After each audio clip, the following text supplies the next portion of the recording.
यदनुग्रहतो जन्तुः सर्वदुःखातिगो भवेत्। तमहं सर्वदा वन्दे श्रीमद्वल्लभनन्दनम्। अज्ञानतिमिरान्धस्य ज्ञानाञ्जनशलाकया चक्षुरुन्मीलितं येन तस्मै श्रीगुरवे नमः। नमामि हृदये शेषे लीलाक्षीराब्धिशायिनम्। लक्ष्मीसहस्रलीलाभिः सेव्यमानं कलानिधिम्। चतुर्भिश्च त्रिभिस्तथा षड्भिर्विराजते योऽसौ पञ्चधा हृदये मम। आचार्यवाचक प्रणमामि। भाष्य निबंध सुबोधिनी स्थायितराष्ट्रयास्था मत्स्वान्तागत्य कृपाप्लुतास्था मदीय वाचां रचयन्त्वलंकृतिम्। उपस्थित सभी वैष्णवों को हार्दिक स्वागत करूं।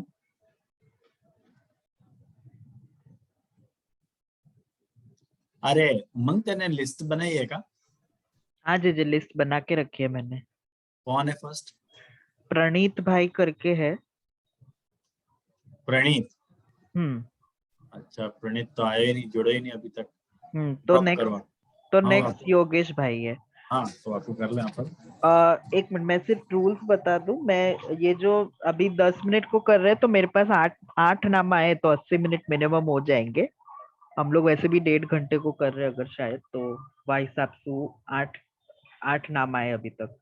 और जैसे ही ये मैं 8 मिनट पे पहली बेल दूंगा, वो 2 बार ऐसे बेल बजेगी, ये साउंड आएगा। ये सो पहलो ये 2 बेल के लिए, वार्निंग बेल के लिए है। और सेकंड बेल जो होगी वो 10 मिनट पे होगी। वो 10 मिनट पे बेल मार के आप म्यूट हो जाओगे। तो वो हिसाब से जब भी 8 मिनट की बेल आए तो वो आपको पता चल जानी चाहिए कि अब आपको विषय को समापन करना शुरू करना।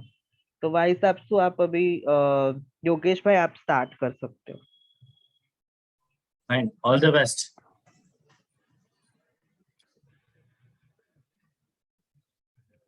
योगेश भाई आपको आवाज म्यूट है।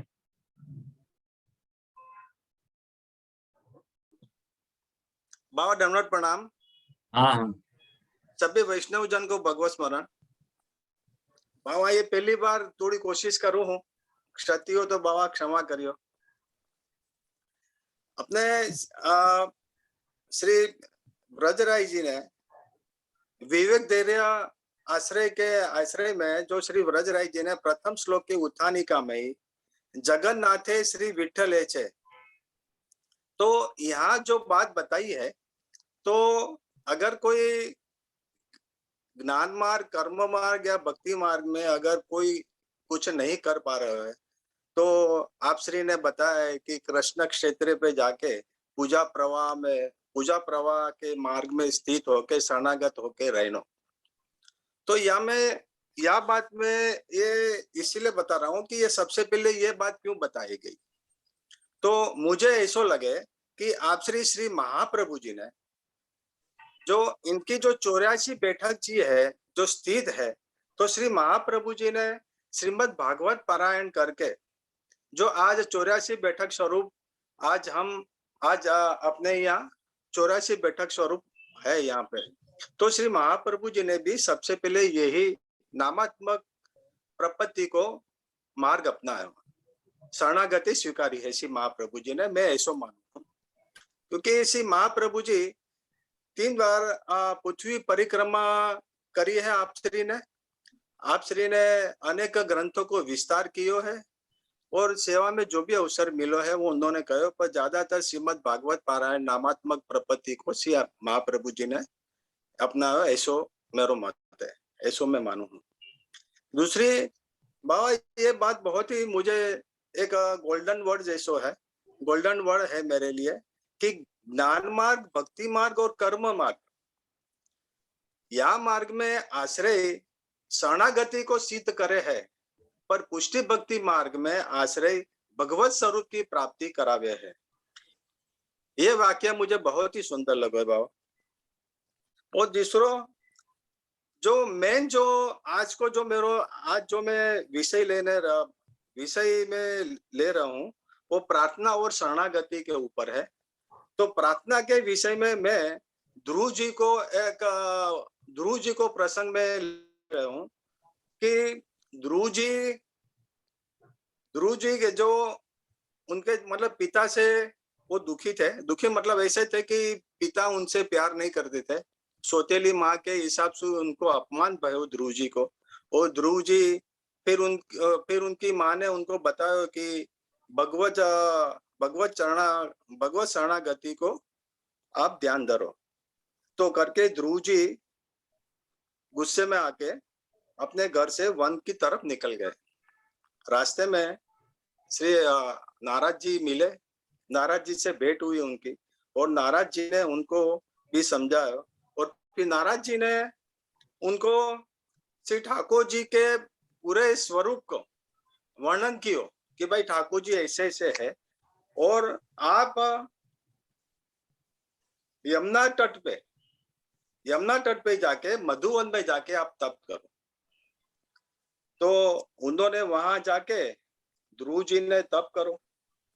6 महीने में ठाकुर जी प्रसन्न भय, और ठाकुर जी प्रसन्न भय तो वहां ठाकुर जी वहां पधारे। तो यहाँ एक बात यह है कि जो नारद जी ने जो इनको स्वरूप को जो वर्णन किया, तो वह स्वरूप उनके हृदय में स्थापित हुआ। तो जब ठाकुर जी पधारे तो ठाकुर जी ने वह स्वरूप सहसा उनके हृदय से, ध्रुव जी के हृदय से वो स्वरूप सहसा विलीन हो गया। तो ध्रुव जी को ध्यान भंग हो गया। तो वहां सामने से ठाकुर जी के दर्शन किए, वो गदगद हो गए, बोल नहीं पाए। तो श्री ठाकुर जी ने वेदमय शंख को स्पर्श किया, और वेदमय दिव्य वाणी उनको प्राप्त हुई, जैसे ठाकुर जी की उन्होंने स्तुति की। ठाकुर जी की स्तुति में श्री ठाकुर जी ने उनको जो मन में जो बात थी, जो पिता से जो अपमानित भये थे और जो माता से अपमानित भये थे, तो वो जो बात थी, तो वहां पे भी वो बात उनके मन में हती। जब ठाकुर जी पधारे तब भी ये बात मन में हती, और उन्होंने राज्य और माता को मान सम्मान की मांग की। तो श्री प्रभु ने वो तो दी हो कि भाई तू 36,000 वर्ष तक राज्य करेगा, और यहाँ श्री प्रभु ने उनको ध्रुव लोक की प्राप्ति करवाई। अब बाबा ये जो ध्रुव लोक की प्राप्ति करवाई, तो यहाँ प्रार्थना को स्वरूप में यह प्रकार समझू हूं कि यदि हम प्रार्थना करेंगे तो ठाकुर जी इस प्रकार भगवत प्राप्ति न करके हमें कोई ऐसो फल में जैसे अपने यहाँ ये प्रसंग में आवे कि फल में व्यभिचार हो जाए। तो ये वाला जो प्रसंग है मुझे बहुत अच्छा लगा कि प्रार्थना करने से फल में व्यभिचार होके भगवत प्राप्ति अपने को नहीं होएगी। तो ये प्रसंग ऐसो है यहाँ पे। और दूसरो जो, और ये जो प्रकार है बाबा, जो प्रार्थिते वा ततः साम्य अभिप्राय संशयात, ये जो लाइन है बाबा, ये जो प्रार्थना के प्रकार सु है। और दूसरी जो लाइन है सर्वत्र तस्य सर्व ही सर्व सामर्थ्यम एवं, ये मैं यहाँ पे शरणागति को पाठ समझू। और यहाँ शरणागति के पाठ में मैं प्रहलाद जी को प्रसंग बाबा यहाँ पे जोड़ के बताऊं कि प्रहलाद जी के पिता हिरण्यकशिपु दानव राजा थे। वो तप करने जंगल में, अरे वाह, वन में पधारे गए वो वन में, तो इंद्र ने राज्य पे धावा बोल दियो, और इंद्र ने उनकी माता को भी कैद कर लियो। जब इंद्र उनके माता को मारने गए तो वहां नारद जी आए, और नारद जी ने कही कि ये गर्भ अवस्था है, और ये भगवत भक्त है, और तू या को मार नहीं सकेगा, तेरे में इतना सामर्थ्य नहीं है। जब इंद्र ने ये सुनो कि ये भगवत भक्त है, तो इंद्र उस भगवत भक्त को मतलब उनकी माता को जो गर्भ अवस्था में थी, उनकी प्रदक्षिणा करके, नमन करके इंद्र फिर वहां से चल गए। फिर नारद जी के आश्रम में नारद जी ने उनकी माता को, कयाधु उनके माता का नाम था, तो नारद जी उनके आश्रम में उनको लाए, उनको आश्रय दियो। और गर्भ अवस्था में उनको ज्ञान की श्रीमद् भागवत धर्म का रहस्य और विशुद्ध ज्ञान दोनों माता को दिया। तो ये जो गर्भ अवस्था में जो ये भागवत धर्म का रहस्य और विशुद्ध ज्ञान दिया, तो ये प्रहलाद जी ने गर्भ अवस्था में ही ये प्रभु का नाम उन्होंने लिया।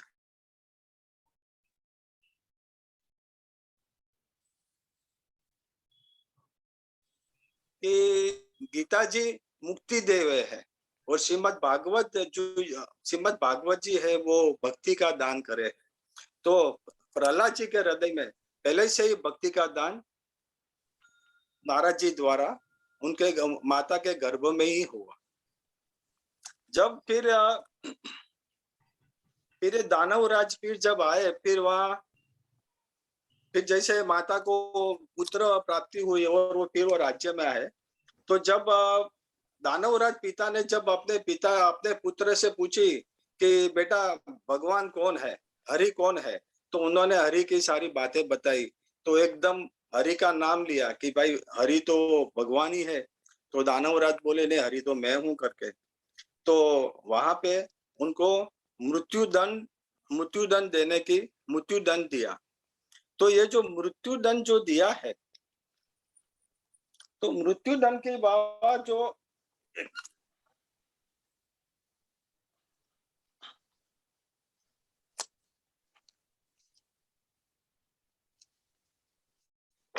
बाबा एक मिनट, बाबा ये जो मृत्युदंड की जो स्थिति है श्रीमद् भागवत में आवे है कि उनको जब सूलों से मारने की प्रहलाद के सिर पर कोई असर नहीं हुआ, तब हिरण्यकशिपु ने बड़ी शंका करी, प्रहलाद को मार डालने के लिए बड़े हट से भांति भांति उपाय करने लगा और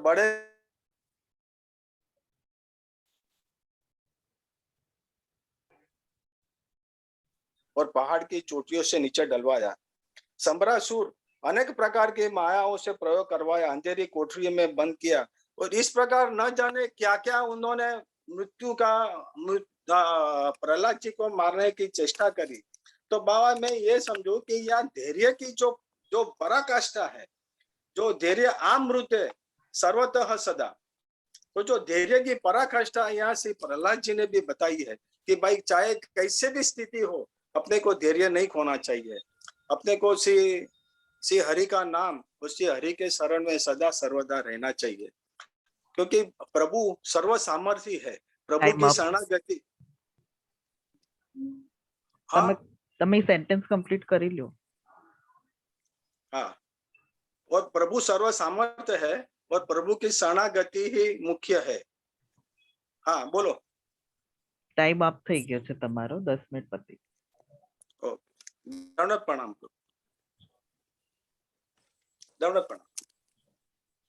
एक बात मैं कहना चाहूंगा, विवेक धैर्य आश्रय को यदि भागवत से कनेक्ट करना है तो विषय को संयोजन पूर्व में कर लेना चाहिए। तो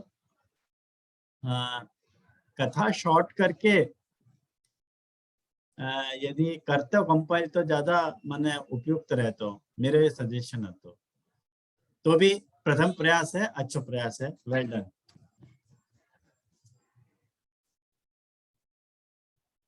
अब प्रणीत को ले ले उमंग। हाँ प्रणीत भाई अगर ज्वाइन हो गए तो प्रणीत भाई आप स्टार्ट करिए। हाँ प्रणीत है शायद, मुझको लगे। हाँ मतलब मुझको भी दिखे थे, मतलब गैलरी में दिख रहे थे।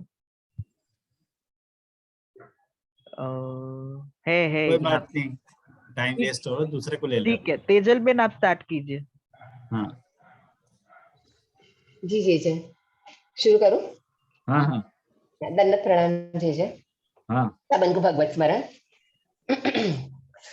विवेक धैर्याश्रय जो ग्रंथ है वो शरणागति को निरूपण करतो भयो ग्रंथ है और आपने भी खूब हृदयस्पर्शी आज्ञा करी हती कि शरणागति को आत्मसात करने के लिए प्रथम तो शरणागति होना पड़े।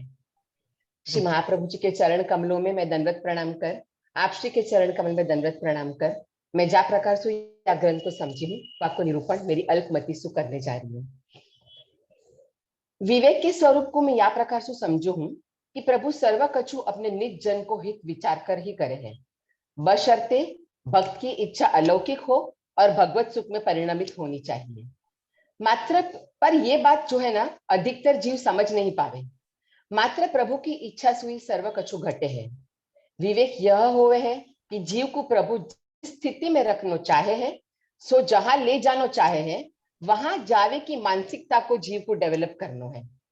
प्रभु मेरो भलो ही करेंगे, यह भाव जब पुष्टि जीव में पनपेगो, तभी वह प्रतिकूल परिस्थिति में भी भगवत इच्छा को स्वीकारने लगेगो। पुष्टि जीव को भगवत इच्छा सर्वोपरि मान के ईश्वर के अधीन ही रहना है। श्री हरिराय जी प्रथम शिक्षा पत्र में ये आज्ञा करते हैं कि जब वैष्णव विवेक को धारण करे, तभी हृदय में भगवत भाव स्थिर होवे। संतदास चोपड़ा ने जब सगरो द्रव्य खोयो, तब मन में आनंद पायो कि श्री आचार्य शरण की वाणी फलित भई। और आपसी ने भी एक बार कही हती कि मन में यह भाव रखनो कि भली यह खेलवे की बानी, और ना कि कौन यह खेलवे की बानी। अब विवेक के रक्षण हेतु आचार्य चरण ने अभिमान त्याग, प्रार्थना त्याग, हठ त्याग और आग्रह त्याग की आज्ञा करी है। प्रार्थना जीव तभी करे जब प्रभु ने जो दियो होए या सो भिन्न या कसो अधिक अपेक्षित होवे, या फिर प्रभु की इच्छा में संशय होवे, तब जीव प्रार्थना कर बैठे। परमानंद दास जी ने गायो है, मांगे सर्वस्व जाय परमानंद भाखे। प्रभु सर्व सामर्थ्यवान है, यह जब बिसर जाए ना, तब प्रार्थना कर बैठे। जैसे दामोदर दास संभरवाला की पत्नी ने पुत्र को मनोरथ कियो और पुत्रम लेश भयो। या ही समझ में आवे कि प्रार्थना करवे सु परिणाम में या तो न्यूनता आवे या कभी विलंब भी हो सके परिणाम में। प्रभु ने जीव के काज कछु मूल्यवान वस्तु सोच के रखी हुई और प्रार्थना करवे पर वाक फल सुवंचित भी रह जावे। श्री ठाकुर जी सर्व सामर्थ्यवान है और सब कछु हरि को है, ऐसो भाव रखकर प्रार्थना कतई ना करनी। विवेक के रक्षण को दूसरा प्रकार अभिमान को त्याग। प्रभु की अधीनता की भावना हृदय में रखकर अभिमान को सर्वत्र त्याग। सर्व कछु प्रभु देवे में सर्व सामर्थ्यवान है, सर्व कछु में प्रभु स्थित है, तो फिर जीव को अपनी देह, इंद्रिय आदि का अभिमान करना ही व्यर्थ है ना। राणा व्यास को अपने द्रव्य और अपने इंद्रजीत होवे को अभिमान हतो, पंडिताई को भी अहंकार हतो। सो काशी में वाद में हारियो, परंतु श्री महाप्रभु जी के प्रमेय प्रताप बलते सगरे पंडितन को वाद में हरायो भी सही। आप श्री ने आज्ञा करी कि जा वस्तु को तू अहंकार करेगो, वाको नाश होवेगो। जगन्नाथ जोशी की आड़ी सु इंद्रजीत होवे को अहंकार को हु नाश भयो। सो अहंकार में श्री ठाकुर जी अनुभव हु ना जतावे और स्वयं भक्तन को अहंकार हु छुड़ावे। हठ त्याग में यह कहना चाहूं कि स्वग्रह में देहसु, धनसु या प्रतिकूल परिस्थिति में एडजस्ट करके प्रभु सुखार्थ सेवा निभानी, ना कि अलौकिक में हट करना, जासु प्रभु को भक्त के लिए परिश्रम करना पड़े। विवेक ऐसो रखनो कि सहजतया और यासो अधिक आनंद पूर्वक प्रभु की सेवा निभ पावे। विपरीत परिस्थिति में नेक को या मनोरथ को आग्रह नहीं करना, या स्वयं की कोई टेक को हट तो सर्वथा नहीं करनी। जा प्रकार त्रिपुरदास की चरणामत महाप्रसाद लेवी की टेक की हट सु प्रभु स्वयं चरणामत की थैली रसोईया को दे आए। भक्त वत्सल प्रभु ने अपनो भेद त्रिपुरदास को या लिए नहीं दिखायो कि त्रिपुरदास को कलेश हो तो कि वाने प्रभु को परिश्रम करायो। तो हट त्याग करी प्रभु की लीला को आनंद लेना। आग्रह त्याग। प्रभु से असंबंधित ऐसे सग्र कार्य को कापट्य पूर्वक कर निभाने। लौकिक, वैदिक और भगवत धर्म तीनों उत्तर बलिष्ठ है, माने भगवत धर्म के आगे अन्य धर्म गौण हो जावे। जैसे सिद्ध पुरुषोत्तम दास ने अपने मामा के आग्रहवश गया पधारे, परंतु मार्ग में प्रभु लायक बैंगन देखे तो प्रभु की सुधि आई गई, गाड़ा वापस घुमायो और वहां श्री मदन मोहन जी ने पूरी सिद्ध करवे की रुक्मणी को आज्ञा करी और सेठ की प्रीति के वश होकर प्रभु 2 ही बार शेन भोग आरोगे। यहाँ सेठ ने भगवत सेवा रूपी धर्म के आगे तीर्थन के फल को तुच्छ करी जाने और वैदिक धर्म को आग्रह ना रखियो। धैर्य से यह समझ में आवे कि धीरज पूर्वक आजीवन पर्यंत तीनों प्रकार के दुख, आध्यात्मिक, आधिदैविक और आधिभौतिक दुख सहन करने, परंतु यदि दुख को प्रतिकार हो सकता हो तो वाको व्यर्थ में सहन भी नहीं करने, जैसे रोगादि को प्रतिकार दवाई लेने वगैरह से हो सके। संतदास चोपड़ा को श्री महाप्रभु जी ने आज्ञा करी कि तेरो सगरो द्रव्य नाश होवेगो। श्री ठाकुर जी को वैभव बढ़ाए पाछे जब द्रव्य ना होई तब वामे ते खानपान करे सो बहिर्मुख होई। ऐसी परिस्थिति में भी संतदास को धैर्य विचलित ना भयो और 1% में राजभोग धरते सो महाप्रसाद लेते, पर जब इनकी मजूरी को राजभोग ना भयो तब महाप्रसाद ना लियो। या प्रकार धैर्य को स्वरूप दिखायो। आश्रय या लोक और परलोक में प्रभु की शरणागति रखनी, सो आश्रय को स्वरूप आपने बतायो। प्रत्येक अलौकिक लौकिक कार्य में प्रभु को ही आश्रय करनो, जासु भगवत कार्य में शिथिलता ना होवे, अहंकार और अपमान सुमन विक्षिप्त ना होवे, या लिए हृदय में सदा भगवत आश्रय रखनो। आश्रय के प्रथम स्वरूप तया अन्याश्रय को त्याग करनो। कोई भी लौकिक कामना या कार्य सिद्धि के मिश अन्य देवी देवताओं को आश्रय स्वीकारनो महाबाधक रूप और जीव भगवत प्राप्ति से वंचित रह सके। वह डोकरी जिनने साहूकार को 2 बीघा जमीन अधिक दीनी और डोकरी ने कहो तूने मोकू जीवायो, और ठाकुर जी क्रोधित होकर अधार गए। प्रभु कृपा पर और प्रभु के सामर्थ्य पर जब ब्रह्मास्त्र न्याय वत शंका नहीं करनी और चातक पक्षी जैसे विश्वास रखना, क्योंकि अविश्वास और अविवेक को द्योतक होवे। जैसे दामोदर दास संभरवाले की पत्नी ने डाकोतिया से पूछवायो कि बेटा होगो या बेटी, या के परिणाम रूप श्री आचार्य चरण ने दामोदर दास जी को चरण स्पर्शु नहीं दिए और पुत्र हूँ म्लेच्छ भयो। Fine fine. या प्रकार आश्रय पूर्वक प्रभु को ही सर्वकछु है ऐसी भावना रखते भये भगवत धर्म ममता रहित विभानो, तो जीव को कल्याण होई। अम्मा क्षत्राणी को प्रभु में बेटा सु अधिक ममता हती, सो बेटा मरी गए तो खेत पावती कि प्रभु के संग कौन खेलेगो, ना कि पुत्र को शौक हतो। अंत में सर्व प्रकार सु हरि की शरण भावना करनी एवं वाणी सुकीर्तन करने, जा प्रकार अष्ट सखा ने अनुभव करते भय वाणी द्वारा भगवत गुणानुवाद गाए और दृष्ट और पुष्टि भक्ति को जी गए। या प्रकार जो श्री महाप्रभु जी को आश्रय करेगो सो प्रभु वाको आश्रय अवश्य सिद्ध करावेंगे। ऐसा समझिए मुझे आपकी कृपा से। दंडवत प्रणाम जी। वेल डन जी, वेल डन तेजल, बहुत अच्छे बोली हो, एकदम धारा प्रवाह बोली और विषय को संकलन भी, विवेक धैर्य आश्रय को सबको बहुत सुंदर आए हो। फाइन, बहुत सुंदर। ये आपकी कृपा कीजिए। दंडवत प्रणाम जी। हाँ आशीर्वाद हो। अब कौन है उमंग? नेक्स्ट कमलेश भाई। हाँ कमलेश भाई, कमलेश भाई हैं का? कमलेश भाई के बाद है इंदु अग्रवाल। तो अग्रवाल भी नहीं दिख रहे हैं। इंदु अग्रवाल ज्वाइन हुए थे वो, उनको ये हाँ। बात है। हाँ ये रहे आगे। जय जय मैं हूँ। जय जय दंडवत प्रणाम। क्या आपको वीडियो चालू नहीं है? अच्छा वीडियो चालू कर तो जरा आप अपनी। हाँ। जय, आज पहली बार कर रही हूँ महाप्रभु जी के चरणों में और आपके चरणों में बहुत बहुत दंडवत। हाँ हाँ जय जरूर जरूर जरूर हाँ। जरूर जरूर बोलो। हाँ बोलो बोलो।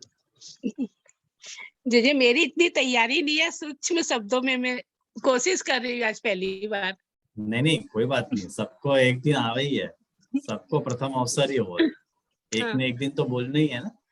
हाँ, इसीलिए सीखने के लिए मैंने आज कोशिश की है थोड़ा। नहीं नहीं बहुत सुंदर, आप बोलो। हाँ बहुत जरूर बोलो। हाँ।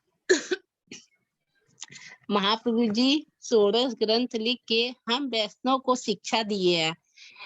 महाप्रभु जी की महाप्रभु जी से महाप्रभु जी के द्वारा जगन्नाथ जी में भी प्रभु ने साक्षात बताया कि एक शास्त्र गीता है, सेवा कृष्ण की है, कृष्ण नाम मंत्र ही मंत्र है और देव कृष्ण ही है। तो हमें पता चलता है कि कृष्ण ही हमारे सर्वस्व है। महाप्रभु जी की वाणी दृढ़, गहन, गूढ़ और अमृतमयी वाणी है। उनके बताए मार्ग पे चल के ही जीव दैन्य दास फिर संख्य भाव को सिद्ध होता है। जो जीव गुरु की शरण में जाके प्रभु की शरणागति स्वीकार करता है, प्रभु के समर्पित होकर रहना चाहता है, तब उस जीव के प्रभु स्वामी बनते हैं और जीव सेवक बनता है। तब वो स्टेप सीढ़ी बाई सीढ़ी चलते हुए अपने गंतव्य तक पहुंच जाता है। उसकी अहंता और ममता भी प्रभु के चरणारविंद में चली जाती है, शरणागति के स्वरूप में आ जाती है। विवेक धैर्य से आश्रय सिद्ध होवे, प्रभु की शरण होकर ही रहनो, जीव को यही कर्तव्य है। प्रभु अपनी इच्छा से ही सब सिद्ध करेंगे। प्रभु की क्या से सब सिद्ध करेंगे? हमें प्रभु से प्रार्थना, हट, अभिमान और अनाग्रह भी नहीं रखनो है। प्रभु की क्या इच्छा है वह हम नहीं समझ सके। हम प्रभु के दास हैं। प्रभु जो भी करेंगे वो अच्छो ही करेंगे। हमारी इच्छा भी होवे तो वो लौकिक कामना नहीं होनी चाहिए। प्रभु संबंधित अलौकिक होनी चाहिए, तब वो सिद्ध होवे। प्रभु के अधीन की भावना मन, क्रम, वचन से होनी चाहिए। आदि भौतिक, आध्यात्मिक, आदि दैविक तीनों दुख सहन करनो। आदि भौतिक परिवार, देश संबंधी अनुकूल हो तो सेवा करावे, प्रतिकूल हो तब भी तक्रवत रहनो। आदि भौतिक सहन करनो। ठाकुर जी नवनीत है और आध्यात्मिक जड़ भरत की तरह मन ठाकुर जी में ही रहे, सब कुछ सहन करे। आदि देविक ब्रज सीमंतिनियों की तरह रहे, धैर्य रखनो। अविश्वास से ब्रह्मास्त्र भी असफल हो जाए और विश्वास प्रभु में चातक पक्षी की तरह ही रखनो। हम तो प्रभु की ही शरण में है, प्रभु के अधीन पनों को ही हमें अनुसंधान हमेशा रखनो है। सेवा मूल कृष्ण की ही करनी। हमारे स्वामी ही हमारे सर्वस्व और सर्वज्ञ है, यह जानकर प्रभु में दृढ़ विश्वास रखनो है, तब प्रेम, आसक्ति, व्यसन सिद्ध होवे। हम शरणागत। जय जय। धीरे धीरे मैं पहली बार कर रही हूँ, बहुत डर लग रहा है। ना डरने की कोई बात नहीं है, करो करो। नहीं जय जय, आप तो कृपा करते हो, लेकिन हम जीव नहीं समझ सके। ब्रज भक्तों की तरह पूर्ण करे, अपने ये जान के प्रभु में दृढ़ विश्वास होए को, तब प्रेम, आसक्ति और व्यसन सिद्ध होवे। हम शरणागति स्वीकार करें, शरण में ही जाने से प्रभु अपने भक्तन की अभिलषित इच्छा ब्रज भक्तों की तरह पूर्ण करे। कृष्णाश्रय ग्रंथ में भी शरणागति कृष्ण एवं गति मम ही आया है। चतुर्श्लोकी में भी जीव के चारों पुरुषार्थ धर्म, अर्थ, काम और मोक्ष कृष्ण ही है। सिद्धांत मुक्तावली में भी कृष्ण की सेवा सदा करनी, तब मानसी सिद्ध होती है। और पुष्टि प्रवाह मर्यादा में भी प्रभु ने वर्ण किया है जीव को, वो जीव पुष्टि में आ सके। नवरत्न में भी महाप्रभु जी ने आज्ञा करी, चिंता नहीं करनी चाहिए, हर समय कृष्ण शरण की ही भावना रखनी चाहिए, उससे सब सिद्ध होगा। और गीता जी में भी शरणागति की ही बात आई है। प्रभु स्वयं अर्जुन से कह रहे हैं, स्वर धर्म परित्यज्य मामके एकम शरणम। प्रभु कृपा ही करे। महाप्रभु जी कह रहे हैं, स्वधर्म का पालन करे, अधर्म का त्याग करे, इंद्रिय निग्रह करे। प्रभु हमारे अंतकरण में विराजते हैं, लौकिक कार्य प्रभु की आज्ञा से ही करे, जितनो जरूरी है उतनो ही व्यय करे, यथा लाभ संतोष की वृत्ति से ही प्रभु सेवा करे। प्रभु सेवा से हमारे लौकिक और वैदिक सब प्रभु पूर्ण कर दे। प्रभु की शरण माखन की तरह सारभूत है, इंद्रिय को प्रभु सेवा में लगाए, ये ही हमारा धर्म है। भक्त के दुख प्रभु हरने ही वाले हैं। माली सींचे, धैर्य रखना चाहिए हमें।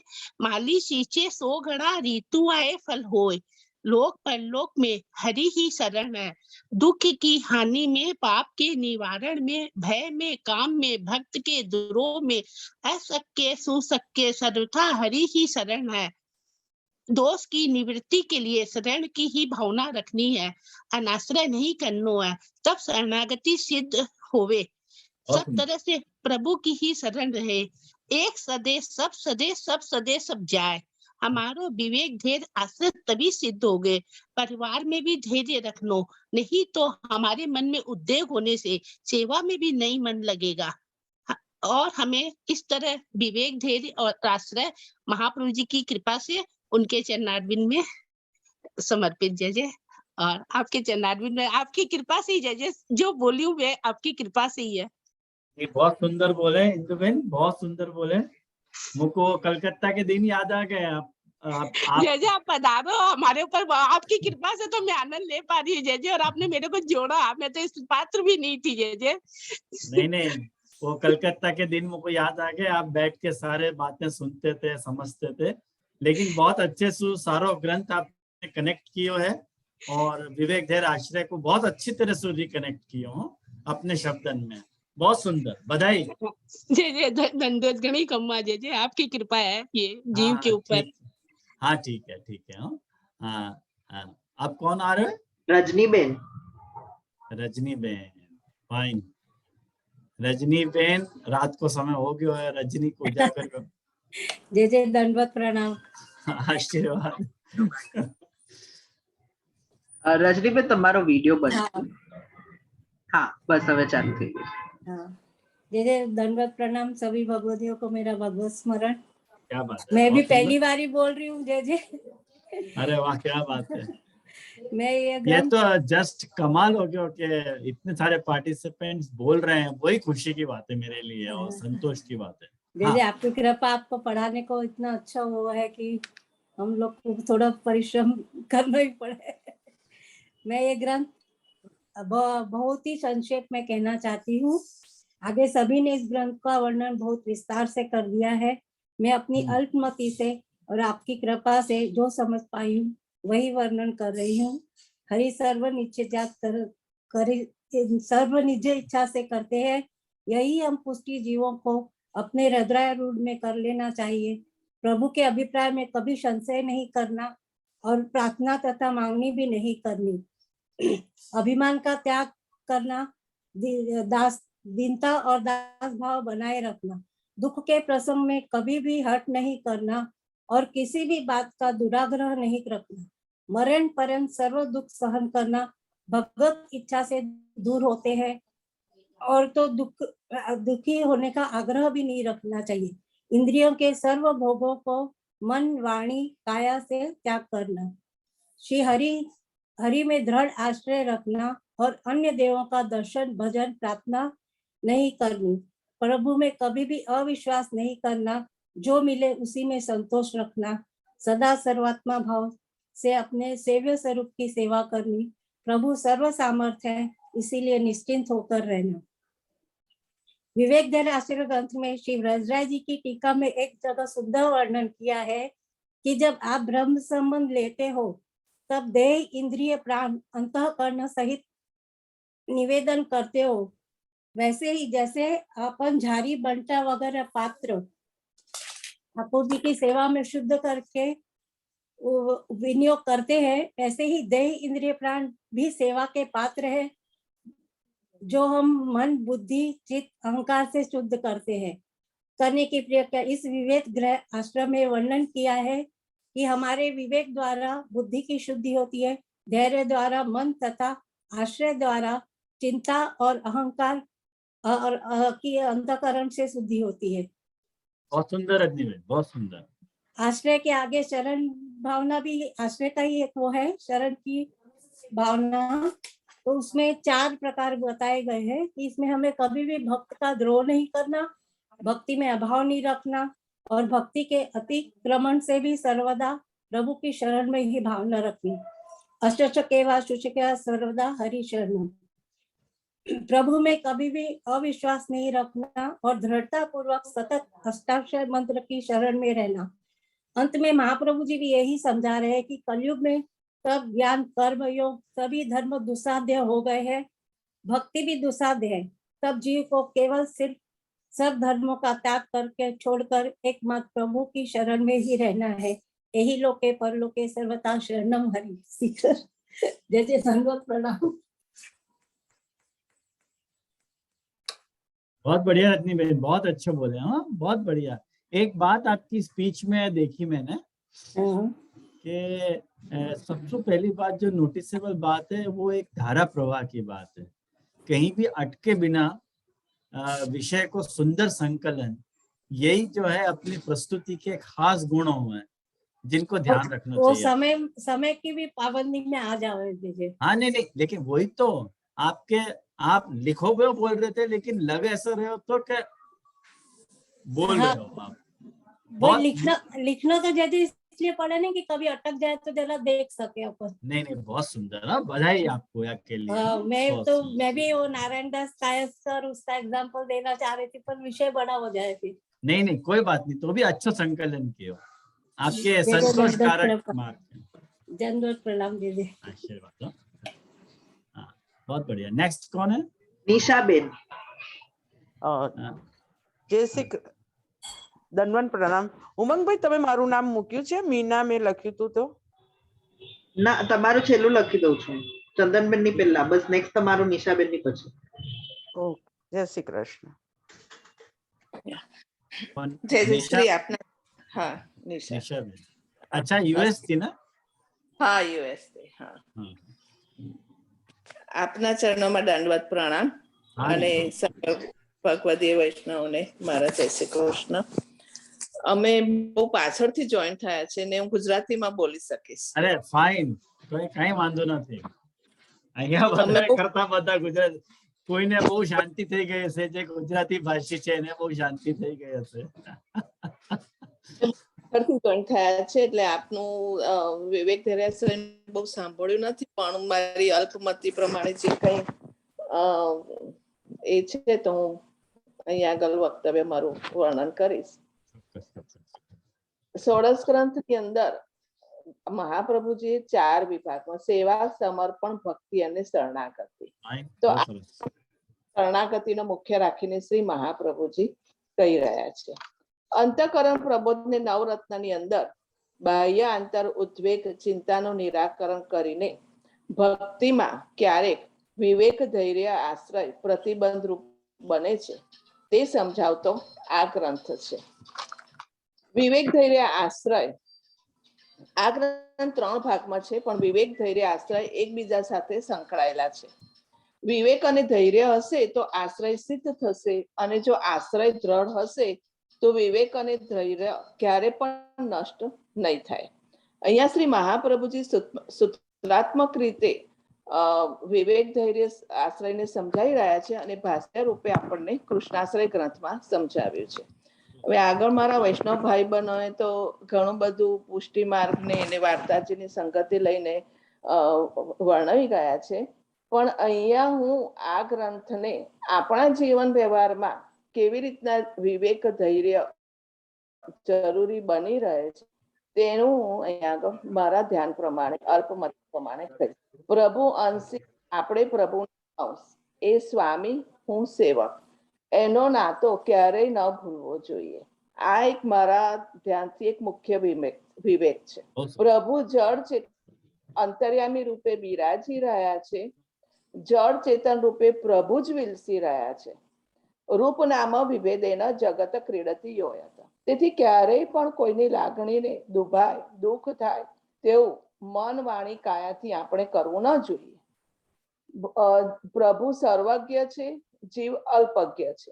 એના કારણે પ્રભુ પાસે ક્યારેક આપણે કંઈક માંગવાની ચેષ્ટા કરી બેસીએ છીએ, પણ પ્રભુ તો પોતાના જીવનો યોગક્ષેમ જાણી જ રહ્યો છે. ગોકુલનાથજીના હાસ્ય પ્રસંગમાં આઈ થિંક 3જો કે 4થો પ્રસંગ છે કે એક મનુષ્ય પોતાના શેઠને ત્યાં નોકરી કરતો હતો અને એને કંઈક અલ્પ માંગ્યું, અને પણ પ્રભુ એ શેઠને તો એના એ મનુષ્યના વ્યવહાર ને વર્તન જોઈને પોતાની દીકરીને જ આપવાનું નક્કી કર્યું, પણ એને અલ્પ માંગી લીધું.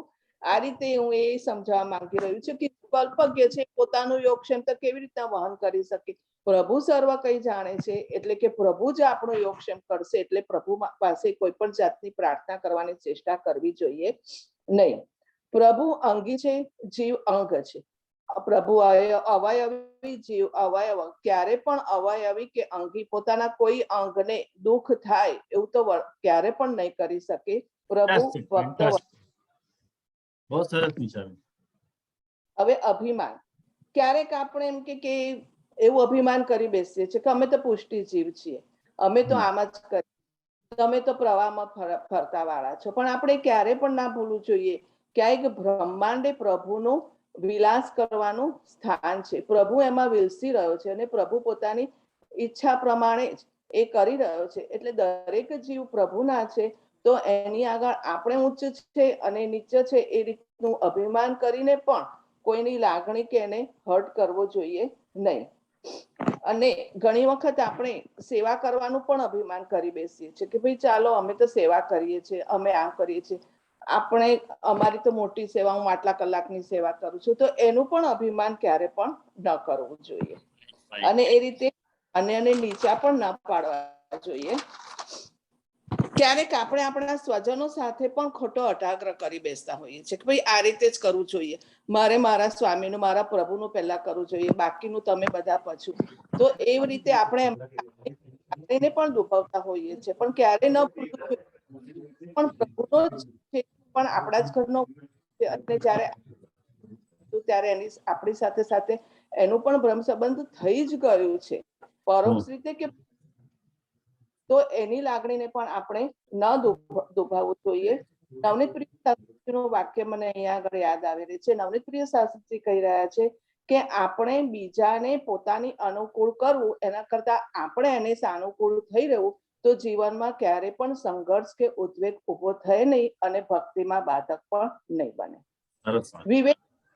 વિવેકની સાથે આપણે ધૈર્ય, કાંઈ પણ એમ કે દુઃખ આવી પડે તેનો તિરસ્કાર કરવો, જેવી રીતે રાજા રહુકણ અને જળ ભરત. સૃષ્ટિ આનંદને માણવા માટે પ્રગટ કરી છે. પ્રભુ મારી સાથે તેમની ઈચ્છા પ્રમાણે કરી રહ્યા, તો પછી કોઈનો પણ તિરસ્કાર શા માટે કરવો? અને જે કઈ કદાચ કોઈ આપણી સાથે એમ કે અતિક્રમણ કરે, તિરસ્કાર કરે, તો આપણે પણ એને સહન કરવા જોઈએ. આપણે ઇન્દ્રિયોના વિષયોને કાયા વાણી મનથી ત્યજવા જોઈએ. અને જો તે ન બની શકતા હોય તો પ્રભુ જ મારો આશ્રય છે, એ રીતે આપણે આપણી શરણાગતિ કરી આપણે સર્વ કઈ સહન કરવું જોઈએ. એક વિવેક છે. પ્રભુની ઈચ્છાથી જો પ્રતિકાર થતો હોય તો તેને પણ એ ઉપાય કરવો જોઈએ, પણ ખોટો આગ્રહ રાખવો જોઈએ નહીં. ભગવદ આશ્રય મનથી વાણીથી ભાવના કરવી, અન્યાશ્રયનો ત્યાગ કરવો, દ્રઢ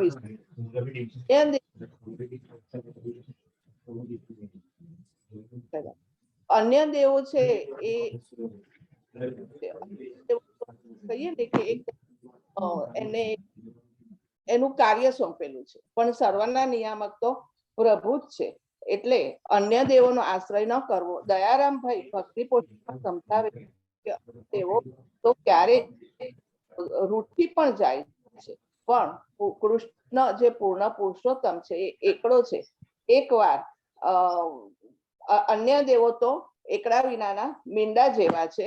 એટલે અન્ય દેવોનો આશ્રય કરવાથી ક્યારેક ક્યાંક પણ સિદ્ધ થાય નહીં. આ રીતે વિવેક ધૈર્ય થોડું ઘણું મારી સમજમાં આવ્યો છે.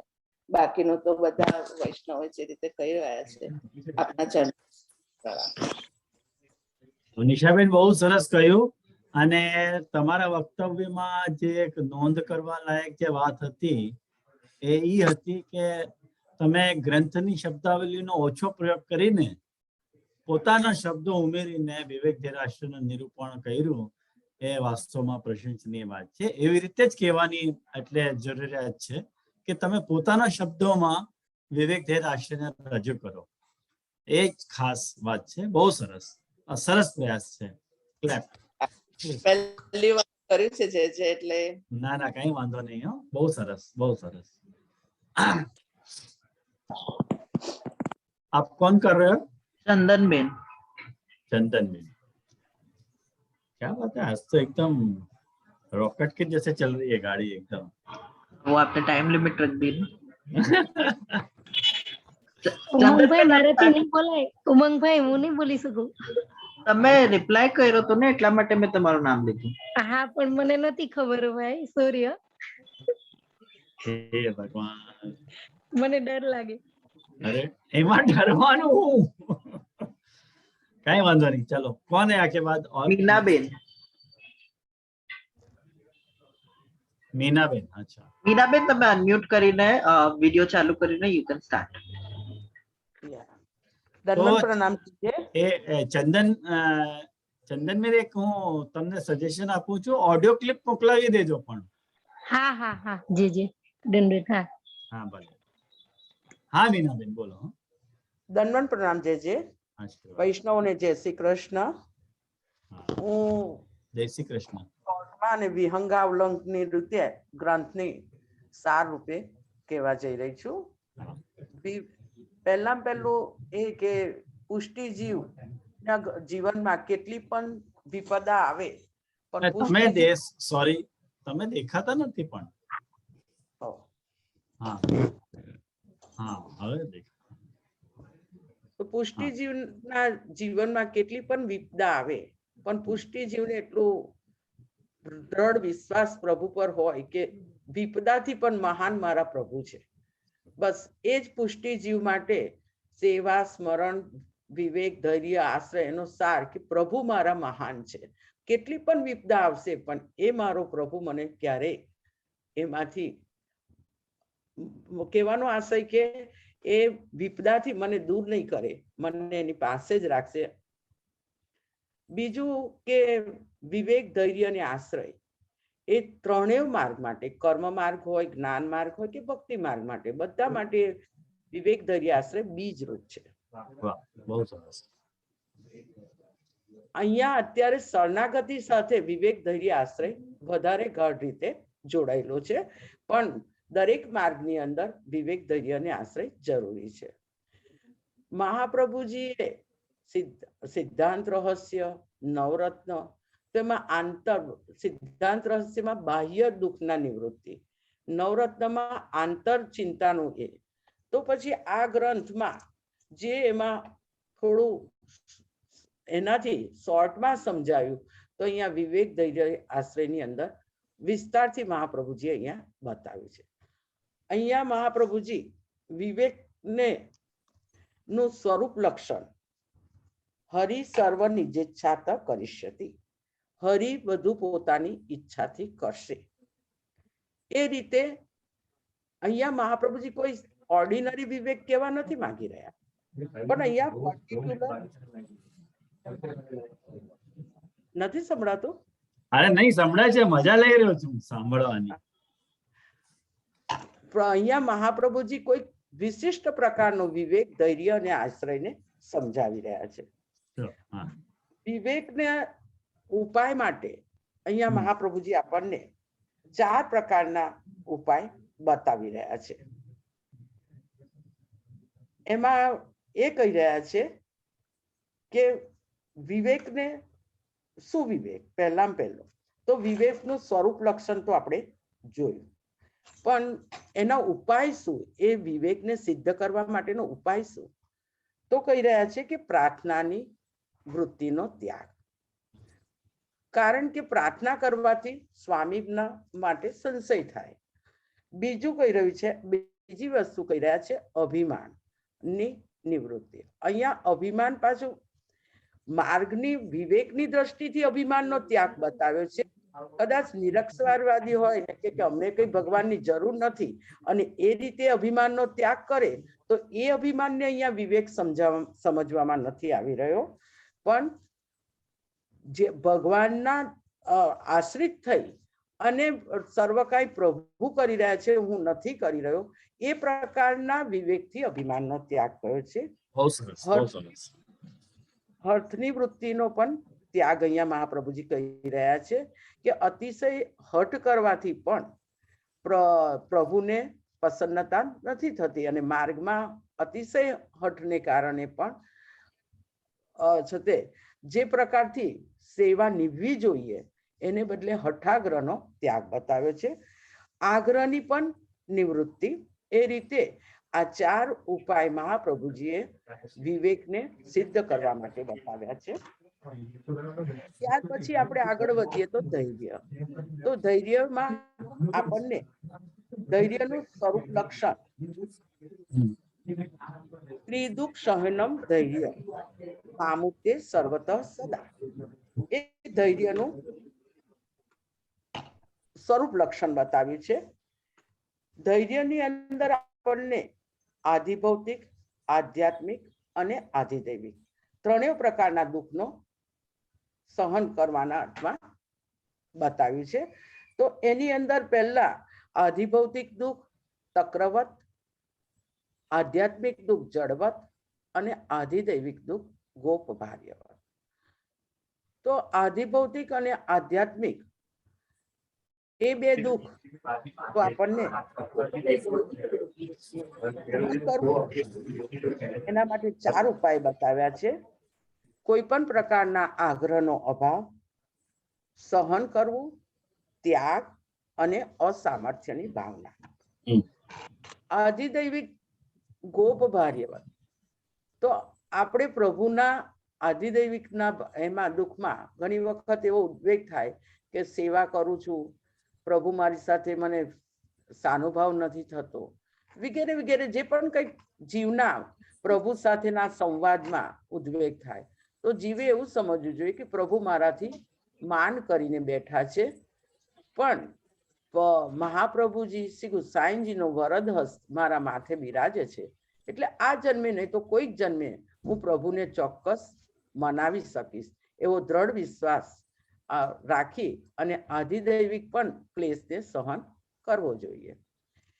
ત્યાર પછી આવે છે આશ્રય. આશ્રયની અંદર આપણને મહાપ્રભુજી કહી રહ્યા છે કે મન, વાણી, પેલા હું આશ્રયનું સ્વરૂપ લક્ષણ બોલી ગઈ.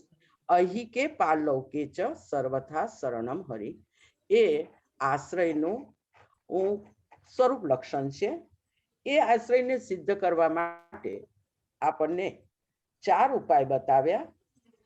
મન તથા વાણીથી નિરંતર પ્રભુના શરણની ભાવના કરવી.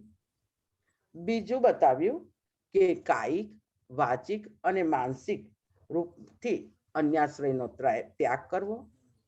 ત્રીજું બતાવ્યું કે જે રીતે મહાપ્રભુજી અહીંયા ઉદાહરણ આપ્યું છે કે ચાતકને વિશ્વાસ છે કે પ્રભુ મારા માટે જલ વર્ષા કરશે જ, અને બ્રહ્માસ્ત્ર જે રીતે એને અવિશ્વાસ કર્યો બ્રહ્માસ્ત્રમાં, તો હનુમાનજીએ બ્રહ્માસ્ત્રને તોડી નાખ્યો. એ રીતે અન્યાશ્રયનો ત્યાગ અને પ્રભુમાં દ્રઢ વિશ્વાસ, દ્રઢ આશ્રય. અને બીજું ચોથો ઉપાય બતાવ્યો છે કે સુખ અને દુઃખમાં પ્રભુ જ મારું શરણ છે, એ પ્રકારની શરણ ભાવના. અને જે કંઈક સુખ અને દુઃખમાં પ્રાપ્તિ થાય, મતલબ કે સુખમાં છકી પણ નહીં જવું અને દુઃખમાં અસંતોષ પણ નહીં કરવો. જે પણ કઈ પ્રાપ્ત થાય એનો મમતા રહિત ઉપભોગ કરવો. આ રીતે હું ગ્રંથના એને અહીંયા મારી પૂર્ણાહુતિ કરું છું. અને આપ સર્વ આપણે કોટી કોટી દંડવત પ્રણામ કહેજે. અને વૈષ્ણવને મારા જય શ્રી કૃષ્ણ. બહુ સરસ મીનાબેન, બહુ સરસ. એકદમ શોર્ટમાં બહુ સરસ રીતે સમરાઇઝ કર્યું આખા ગ્રંથને, બહુ સરસ રીતે સમરાઇઝ કર્યું. આપની કૃપાથી થયું, મારું પોતાનું કશું જ નથી, મહાપ્રભુજી. પણ મને લાગે છે કે આવી રીતે જો બધા ટ્રાય કરશે તો બધા જ બોલી શકશે. બધામાં બોલવાના ગુણ છે ખરા, પણ કોઈ નથી બોલતા એટલે નથી બોલાતું. જો બોલવાનો આપણે પ્રયાસ કરીએ તો બોલી શકીએ છીએ, મને એવું લાગે છે. કાલે હું ક્લિપ મોકલાવીશ. કીર્તન પણ થઈ જાય ને, અને પોતે શું સમજ્યા હૃદયમાં મહાપ્રભુજીની વાણી જે ધારણ થઈ હોય એ જો કીર્તન દ્વારા બહાર નહીં નીકળે તો વેણુ ગીતમાં જે રીતે પ્રભુએ અંદર બહાર કરાવીને પુષ્ટ કર્યા, એવી રીતે મહાપ્રભુજી પણ આપણને આ રીતની વાણીને આંતરમાં પ્રવેશ કરાવી કીર્તન દ્વારા બહાર પ્રગટ કરીએ તો જે ફલિત થાય. જીજી દંડક પ્રણામ. હા જીજી કાલે હું क्लिप મોકલાવીશ. हाँ हाँ ठीक है, ठीक है. कमलेश भाई अगर आ गए हो तो कमलेश भाई ले सकते हैं. જે આપણે વોટ્સએપ ના ગ્રુપમાં પેલું ક્વેશ્ચન એનું લખ્યું હતું એ શું છે? અમે નવા છીએ એટલે અમને નથી ખબર, પણ એટલે વિવેક ધેર આશ્રયમાં એક્ઝામની મેં રીત બતાવી છે કે એક્ઝામ કેવી રીતે લખવાની છે, કે બધાને જે છે એવરનોટ નો એપ કાં તો ટેક્સ્ટ પેડ યા રાઇટિંગ ટેક્સ્ટ પેડ હોય ને એ ડાઉનલોડ કરવા આવશ્યક રહેશે. કાગળમાં લખીને મોકલાવાનું નથી, આ વખતે ટેક્સ્ટ પેડમાં જ લખીને મોકલાવાનું છે. કારણ કે જે બહુ તકલીફ પડે છે મને, એટલે જાંચવામાં, ઉત્તર જાંચવામાં બહુ તકલીફ પડે છે. અને જેવી રીતે મેં લખ્યું ત્યાં વાંચી લેશો તો સમજમાં આવી જશે. કઈ વાંધો નથી. યા એ સમજમાં આવી, પણ ક્વેશ્ચન પેપર ક્યારે ને કેવી રીતના મળશે?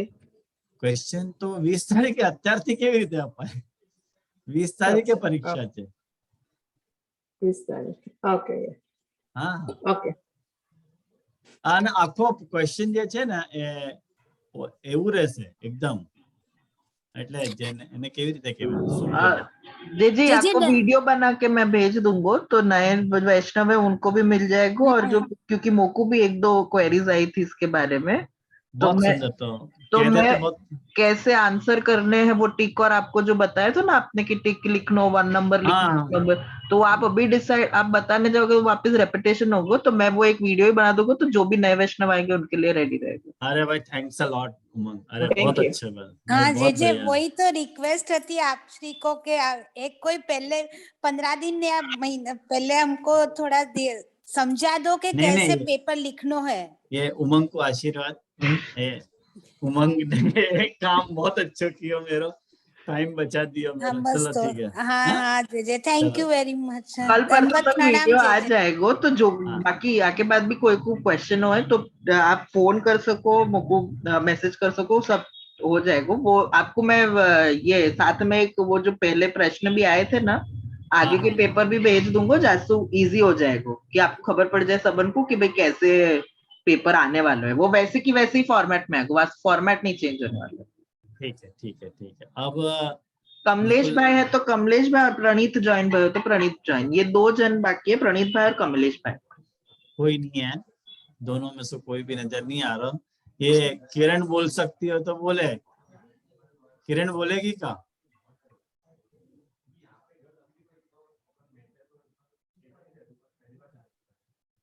नाम जीजे। हाँ, बोलेगी क्या? हाँ नहीं जे अभी मतलब मुझको नहीं पाएगा। मैं यासी मैंने ज्वाइन किया कि आज सबको सुनूं तो थोड़ो मतलब कैसे बोलना है वो थोड़ा समझ पाऊंगी, पर अगर जो जैसा रहेगा तो मैं आपको ऑडियो भेज दूंगी। ठीक, ठीक है, भले कोई बात नहीं। हाँ तो जीजे। मुझको लगे उमंग अब तो कोई नहीं है शायद, ये लोग खाली। ये प्रदीप भाई बोलोगे क्या? તમારો ઓડિયો બંધ છે પ્રદીપભાઈ। ऑडियो बंद है, ऑडियो ऑफ है, म्यूट है। म्यूट છે। हाँ જે ઓડિયો મોકલું છે। अच्छा, ऑडियो मोकलोगे? ठीक। ठीक है, ठीक है, बोलो। हाँ, जी मैं कोशिश करूं। अरे वाह, बहुत सुंदर नम्रता। बोल बोल बोल, फाइन। तेरी बात देख रहा तो मैंने कि नम्रता नहीं बोल रही है, क्या बात है? जी मैं कोशिश करूंगी, मुझे पता नहीं इतना अच्छा आएगा कि नहीं, लेकिन जो भी प्रभु ने प्रेरणा की, माँ प्रभु जी से कृपा से और आपकी कृपा से जो आया है वो मैं बोलूंगी। तेरे ऊपर तो तेरे भाई की कृपा वही है। सही बात है, लेकिन उनकी आड़ी से बस आपकी कृपा हो रही है अभी। चल फाइन, चल बोल बोल बोल। महाप्रभुजी ना અને પ્રભુ ગુજરાતીમાં બોલું છું હું। हाँ, फाइन फाइन। શ્રી મહાપ્રભુજીના ચરણ કણમાં વંદન કરું છું। આપશ્રીને સદૈન્ય દંડવત પ્રણામ, અને અહીં બિરાજતા સર્વે વૈષ્ણવજનોને ભગવત સ્મરણ। મારી અલ્પમતીથી હું જેટલું સમજી છું તેનો સાર કહું છું। મને એની સંગતિ કરતા નથી આવડી કોઈની પણ કોઈ ગ્રંથમાં કઈ સાથે, પણ ખાલી વિવેક ધૈર્ય આશ્રયને જેટલું મહાપ્રભુજી સમજાવ્યું છે એ હું મારા દ્રષ્ટિકોણમાં મને જેટલું સમજણ પડી છે એ ટ્રાય કરું છું, અને હું એને મારા જીવનમાં કેવી રીતના લઈ શકું એની હું કોશિશ કરીશ આના પ્રમાણે। મારી કોઈ ભૂલ થાય તો પ્રભુ क्षमा કરજો। વિવેક ધૈર્ય અને આશ્રય ગ્રંથ આપણને લૌકિક અને અલૌકિક બંનેમાં વિવેક રાખવાનું શીખવાડે છે। વિવેક રાખશું તો ધૈર્ય સિદ્ધ થશે, અને એ બંને થશે તો જ આશ્રય સિદ્ધ થશે। ઠાકોરજી જે કંઈ પણ કરશે તે પોતાની નિજ ઈચ્છાથી જ કરશે। પ્રભુ અંતર્યામી છે, દરેક જળ ચેતન વસ્તુમાં પ્રભુ છે જ, સર્વ સામર્થ્યવાન છે। પ્રભુએ આ સૃષ્ટિ લીલા માટે પ્રકટ કરી, અને આપણે એના એક અંગ છે। તેથી તે જે કંઈ પણ કરશે તે આપણા હિતમાં જ કરશે, તેનું સતત સ્મરણ રાખીને પ્રાર્થના નહીં કરવી। પ્રાર્થના કરીએ તો સંશય કર્યો કહેવાય, અને આપણે બ્રહ્મસબંધ મંત્ર દ્વારા આપણું સર્વ પ્રભુને સમર્પીને એમનું દાસત્વ સ્વીકાર્યું છે, એમના મહાત્મ્યને જાણીને તેમનું સ્વામિત્વ સ્વીકાર્યું છે, તો પછી માંગવાનું શું કરવું?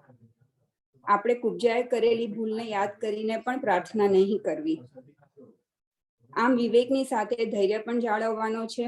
જીવનમાં આવતા 3 પ્રકારના દુઃખો, આધિ ભૌતિક, આધિ દૈવિક અને આધ્યાત્મિક, એ સર્વેને ધીરજપૂર્વક સહન કરવાના છે. તેમાં શ્રી મહાપ્રભુજી સમજાવે છે તેમ તક્રવ્રત, જળવ્રત અને ગોપભાર્ય વ્રતની ભાવના કરવાની છે. આઈનો બોલવું સહેલું છે પણ કરવું ખૂબ જ કઠિન છે, પણ પ્રયત્ન કરશું અને એ સમયે ધૈર્ય રાખશું તો પ્રભુ જ એ ઘડીમાંથી પણ આપણને તારશે. કાયાથી, મનથી, વાણીથી દરેક ઇન્દ્રિયોના કાર્યો સતત પ્રયત્નપૂર્વક ત્યજવાની કોશિશ કરવી, પણ જો શક્ય ના બને તો પોતાની અસમર્થતા માનીને ઠાકોરજી આપણી પાસે એ કરાવશે એનો આશ્રય મનમાં રાખવો. હવે આશ્રય માટે જીવનમાં આવતા દરેક અશક્ય સમયમાં શ્રી હરિ જ સર્વ પ્રકારે આપણી સાથે જ છે એ દ્રઢ આશ્રય સાથે અન્યાશ્રયનો ત્યાગ કરવો. શ્રી મહાપ્રભુજીએ આપેલા બ્રહ્માસ્ત્ર અને ચાતક પક્ષીનું ઉદાહરણ યાદ રાખી ને ચાતક પક્ષી જેવો દ્રઢ આશ્રય આપણે માથે બિરાજતા પ્રભુમાં રાખવાનો છે. પ્રભુને સર્વ સોંપીને પ્રારબ્ધથી મળતું જે કંઈ પણ અને જેટલું પણ હોય તેમાં મમતા રહિત થઈ તેનો પ્રભુમાં વિનિયોગ કરવાનો છે. પછી તે ધન, સંપત્તિ, પુત્રાદિક, કુટુંબ કંઈ પણ હોય તેમાં ભગવત ભાવ રાખી તે સર્વને પ્રભુને અર્પણ કરીને આપણે તેને ઉપયોગમાં લેવાનું છે. અષ્ટાક્ષર મંત્ર તેમજ કીર્તન આદિથી ચિત્તને સદા શ્રી કૃષ્ણમાં જોડેલું રાખવાનો પ્રયત્ન કરવાનો છે. અને મરકટના બચ્ચાની જેમ આપણે પણ એકમાત્ર આશ્રય શ્રી ઠાકોરજીમાં રાખવાનો છે અને તેમના થકી સર્વ સિદ્ધ થશે. બસ જે મેં આટલું લખ્યું છે. ये पण तारी रीते बहुत सरस बताया हो नम्रता, बहुत अच्छो बोली. एक्चुअली धारा प्रवाह बोलना बहुत जरूरी है. तासु विषय को संकलन अपने हाथ में रहे, सामने दिखे कि क्या बोलना चाह रहे हैं. अगर अपन यदि टूट के बोला ना तो सामने वाले को विषय पता नहीं चले. तो मेन बात जो नोटिसेबल बात है तेरे वक्तव्य में वो ये बात आती कि एकदम बहुत बढ़िया पॉइंट टू द पॉइंट बोली, एकदम फाइन हो नम्रता. थैंक्स अ लॉट और बधाई. Thank you Prabhu, thank you. तो अब कौन बोल रहा है? अब कौन है? कोई नहीं है ना? नहीं जी, लिस्ट तो कंप्लीट हो गई है. लिस्ट कंप्लीट हो गई है. हाँ तो यहाँ में जो प्रेजेंट है उनमें से कोई बोलना चाहेगा? सिंधु बोलना चाहेगी?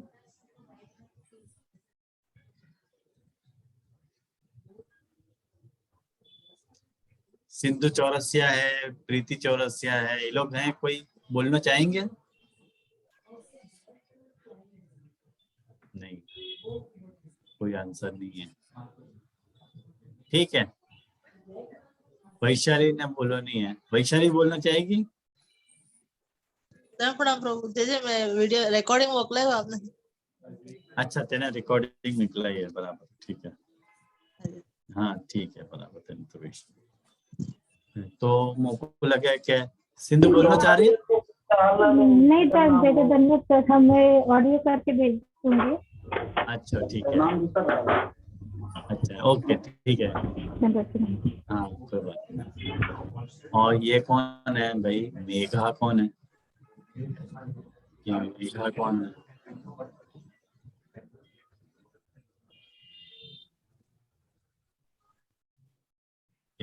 मेघा. ठीक है, जितने रह गए हैं वो शायद अपना वक्तव्य देते हैं, ऑडियो क्लिप भेजते हैं.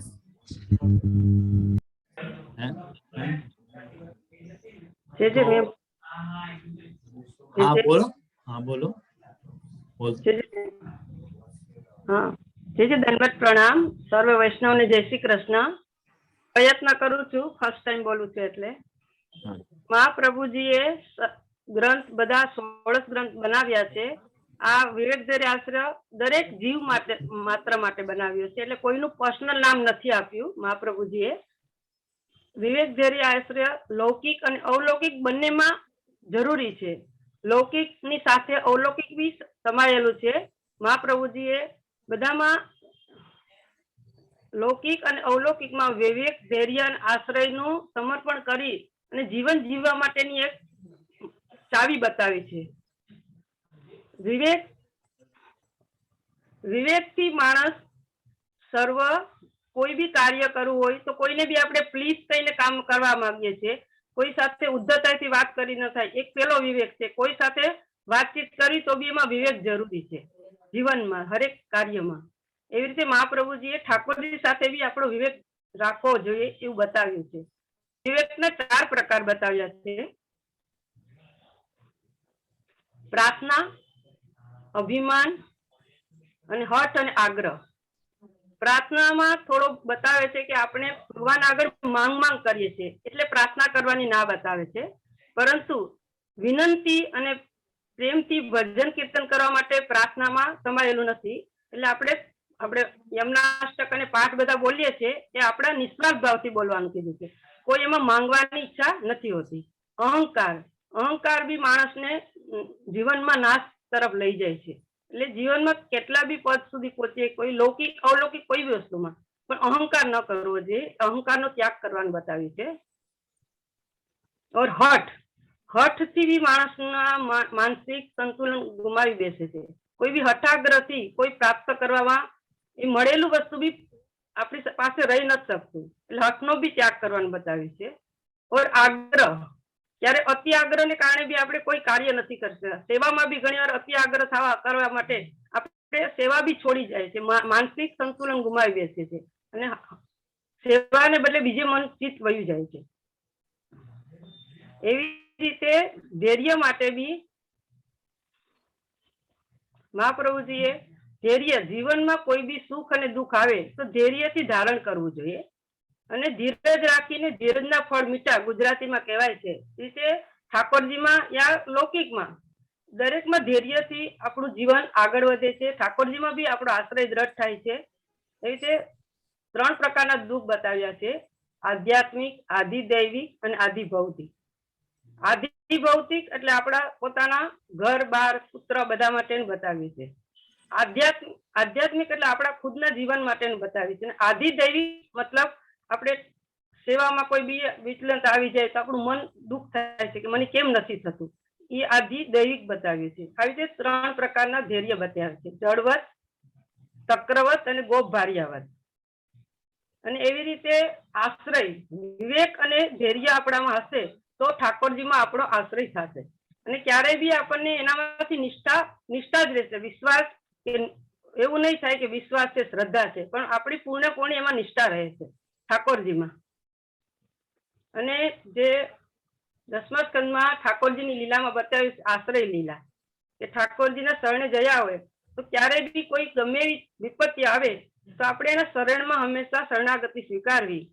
એ વિવેકધરી આશ્રયનું મને એટલી સમજ આવી એટલી વસ્તુ. ધન્યવાદ. પ્રણામ. बोले टू द पॉइंट बोले तो मुझको लगे कि अपन ने सभी पार्टिसिपेंट्स को भरपूर मौका दियो बोलने को, लेकिन फिर भी अपनी जो कोशिश से नहीं बोल पा रहे हैं तो कोई बात नहीं, ऑडियो क्लिप भेजें मेरे को और ऐसे ही बोलने को प्रयास करते रहें. तो संभव है कि अगले सेशन में जब कृष्णाष्टय को सेशन अपन लेंगे तब लगभग सब बोल देंगे, सब बोलने लगे, ऐसी आशा करूं सब वैष्णव के पास. और सभी वैष्णव को मैं हृदय पूर्वक बहुत बहुत बधाई देना चाहूं और आशीर्वाद भी देना चाहूं कि या तरह से ग्रंथ को संकलन करके इतनी अच्छी तरह से बोले है. और एक बात आप लोगों ने नोटिस करी होगी कि जब अपन बोलने के ऊपर आमादा हों तो बोल पावे हैं अपन. और वास्तव में एक सच्ची बात बताऊं कि आप लोगों की सच्ची पढ़ाई अभी वही होगी जा वक्त आपने ये बोलने को जो अपना प्रेजेंटेशन तैयार किए होगा वह वक्त आपकी सच्ची पढ़ाई वही होगी. कहें कि जब अपन प्रेजेंट कर रहे हैं वह वक्त अपन अच्छे तरह से पढ़ रहे हैं. तो बहुत अच्छी है या तरह से आप लोग बोल पाए, आपके लिए पुनः एक बार और बधाई और आश्रय के पद के साथ अपन आज यहाँ रखें.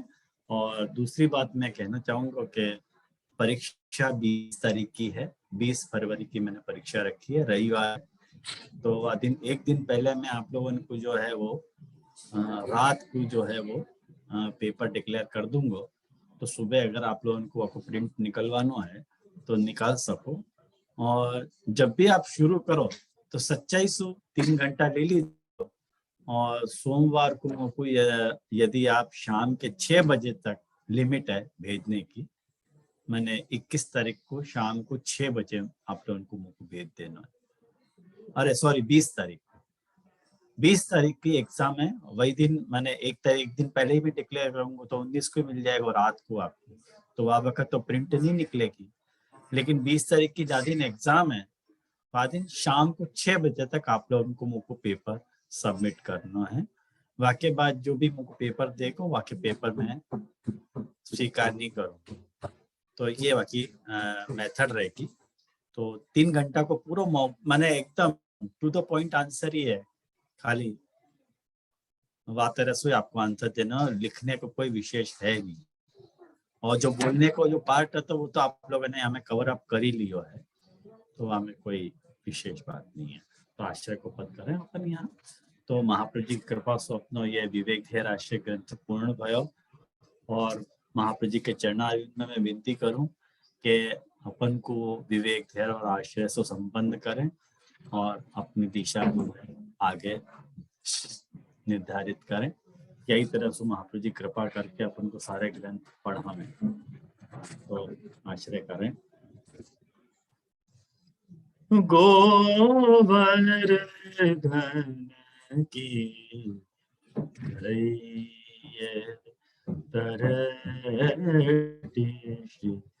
गोवर्धन की रैये तरटी नेत्र प्रति मदन गोपाल लाल के चरण कमल चित लइए तरटी गोवर्धन की रैये तरटी तन पुलकित ब्रज रज में लौटत गोविंद कुंड में नैये तरटी रसिक प्रीतमहित चित की बात श्री गिरधारी जो सो कहिए तरटी श्री गोवर्धन की रैये तरटी